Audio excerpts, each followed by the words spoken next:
Dear friends, welcome to Jaed English Center. Are you ready to improve your English? Here, we learn using stories, spoken slowly, clearly, and with fun. Just listen, relax, and enjoy. Let's start with a place. New York City is huge and full of life. Every day, millions of people live, work, and move around this city. A very famous and active part of it is called Midtown Manhattan. This place is packed with high towers that rise up and touch the clouds. Most of these are big office buildings used by top-level businesses. Down below, the streets stay busy, people walk fast, cars zoom, and yellow taxis fill the roads. This part of the city is very secure. You'll see police walking the streets and guarding offices every day. The city also has strong rules for guns, which helps keep everyone protected. Because of this, violence is not common in Midtown. People feel safe when they come here for work or visits. A normal day in Midtown is loud, full of movement and big city life. People never think they'll face danger. But one normal day turned very dark. The sounds of the busy city stopped. Something terrible had happened. Inside one of the tall buildings, a man suddenly opened fire. Everyone in the city was shocked. This kind of violence is very rare, especially in such a guarded place. News of the attack spread fast. People in the streets and on the news heard it all within minutes. A regular workday became one filled with panic, sorrow, and fear. The gunfire happened in the lobby that's the main entrance of the building. It was a wide, open space where many people came to begin their busy day, visiting offices or heading to work. But that morning, the shooting happened suddenly, and was extremely dangerous. Within minutes, 4 lives were lost. One of the victims was a police officer stationed inside the skyscraper. Another person was hurt but survived. The man responsible also lost his life. After shooting others, he turned the gun on himself and died there. He was only 27 years old, still young. He did not live in New York City. His home was far away in Las Vegas. He had driven for many days, crossing states and long highways to reach New York, just a few hours after arriving. He carried out the deadly attack. The city was left with heavy questions. Why did he travel so far to do this? Why this building? Was it personal? The skyscraper was home to big firms, famous names known across the country. But no one knew if he had a reason or if his target was chosen randomly. All over the city, people felt sorrow. There was sadness, fear, and confusion. The attack was hard to understand.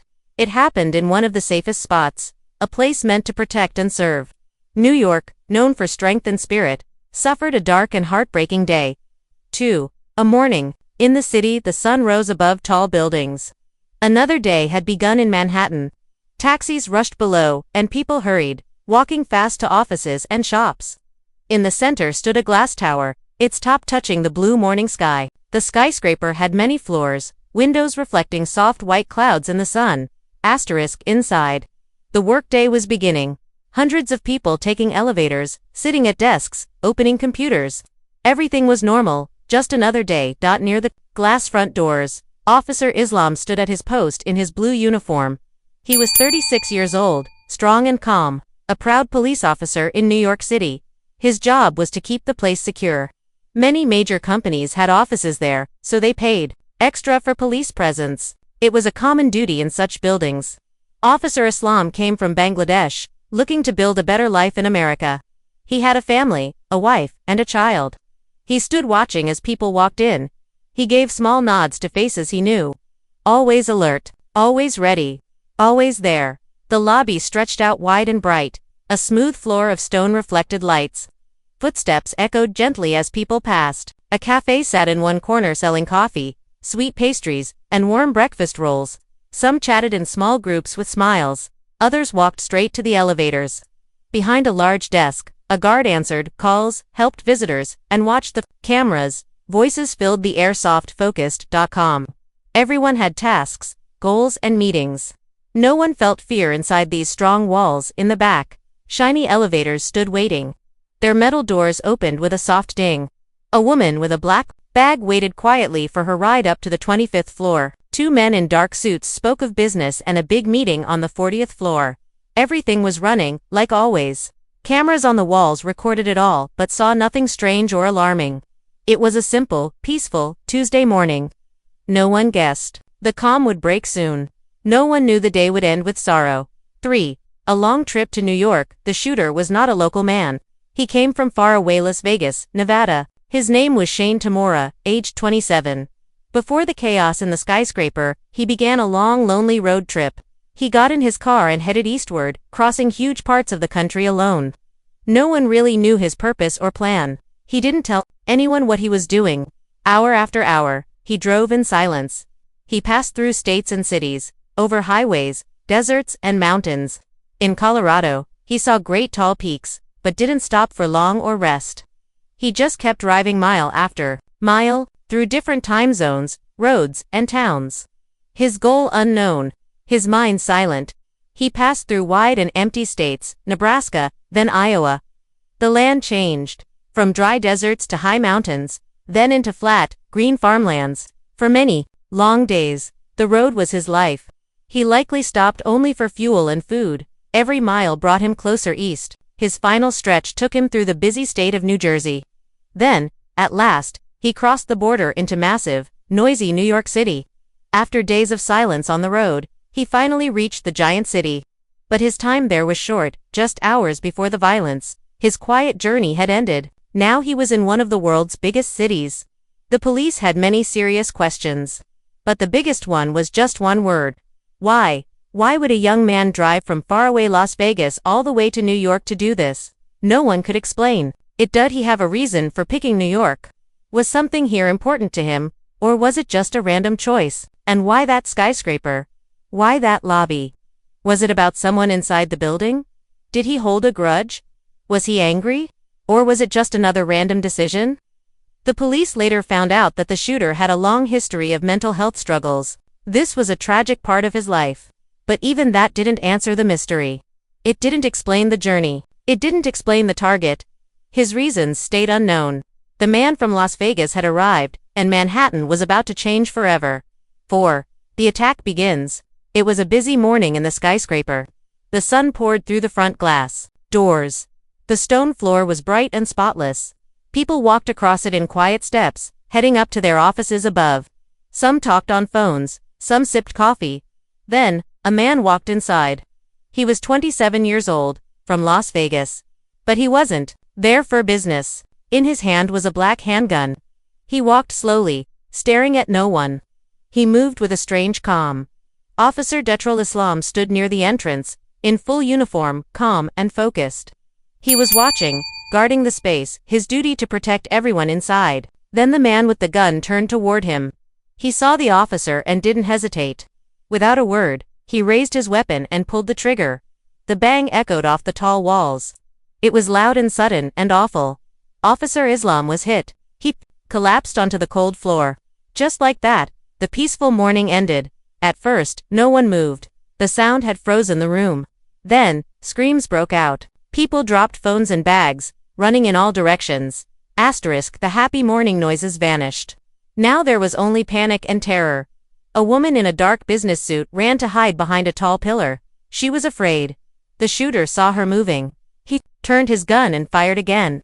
She was hit and dropped to the floor. The shooter still didn't speak. He walked across the room slowly, shooting again and again. Each shot lit up the room. Bullets flew into walls, into glass. The shiny floor echoed the chaos. It felt like a storm of bullets. Behind a big wooden desk, a security guard tried to hide. The shooter walked up to him and fired again. Another man in the lobby was also shot. A place that once felt safe was now full of fear and pain. After just minutes, the shooting stopped. The lobby was quiet, but broken. The shooter looked around calmly. He didn't run. He didn't seem afraid or angry. He walked past injured people, headed to the elevators. His face stayed blank, no feeling. He pressed the silver button. A small light came on. He stood and waited silently. No one knew what would happen next. 5. Up in the elevator. After all the gunfire and screams, the man still walked without rushing. He left the lobby and its destruction. He moved past the front doors and the fallen officer. Now, he was heading toward the back. The elevators stood waiting. He didn't run. He held the gun steady in his hand. Each step was calm and focused. It felt like he had a plan. He knew exactly where he wanted to go inside the towering skyscraper. He came to the wall lined with elevators. He pressed a button to call one. A small light above it lit up. Then he stood still, waiting quietly. The lobby had grown silent again. Only soft and sad sounds remained. The shooter stood with patience, watching the changing numbers above the elevator as it came down slowly. Then, a soft ding broke the silence. The elevator had arrived. The silver doors opened. Inside was a woman, an office worker, who had finished her shift for the day. She was ready to go home, unaware of the horror that had just occurred. Looking at her phone, she began to step out. Then she saw him. She froze in fear. He stared straight at her. He noticed the fear in her eyes. It was a strange, still moment. He didn't raise the gun. He could have, but didn't. He gave a small nod, a signal for her to leave. She understood right away. She walked past him, quickly but quietly. She didn't run or scream. She never looked back. She only wanted to escape the nightmare. Somehow, she was spared. No one knew why he let her go. He just watched her walk away. Then, he stepped inside the elevator. The doors closed. The lobby was gone. He was now alone in the silent space. He looked at the panel of buttons. There were many numbers. He pressed 33. The elevator began moving upward. It rose fast, carrying him higher into the heart of the skyscraper. It was a quiet, wordless ride. 6. The end on the 33rd floor. The elevator doors opened quietly. The shooter stepped into a bright office. It was clean and modern. This was the New York branch of a company called Rudin Management. Inside, workers focused on their tasks. Some typed quickly on keyboards. Others were speaking to clients by phone. The windows were large and sunny, offering wide views of the city skyline. It was just another peaceful workday. No one had any idea what had happened below. But that peace was about to end. The man walked through the open floor. His gun was ready. He passed neat desks, family photos, and paperwork stacked on surfaces. Then came the first shot. The loud sound shattered the silence. It echoed across the office, a noise filled with violence and fear. People screamed. They fell to the floor, in shock. Some crawled under their desks. Others ran to hide behind cabinets and thick support pillars. The professional space was now chaos. In seconds, it had become a war zone. The shooter walked slowly, not searching for a specific person. He fired more bullets as he passed through the office. He moved past cubicles and glass rooms. Each step was heavy with danger. One bullet struck a worker. That person died on the spot. Another life was lost. Another tragedy added to the list. This would be the last victim. After this, he kept moving through a narrow hallway, long and empty. He was alone? The office was behind him. He walked just a few steps, then he stopped. It was over. He turned the gun on himself. One final shot. It struck his chest. He dropped to the floor. He died there. The terrifying noise was gone. A heavy silence filled the building. The shooter was gone, but the pain he caused remained. On the 33rd floor, people cried, shook, and held each other. The terror had ended, but the sadness was only beginning. 7. The sad news.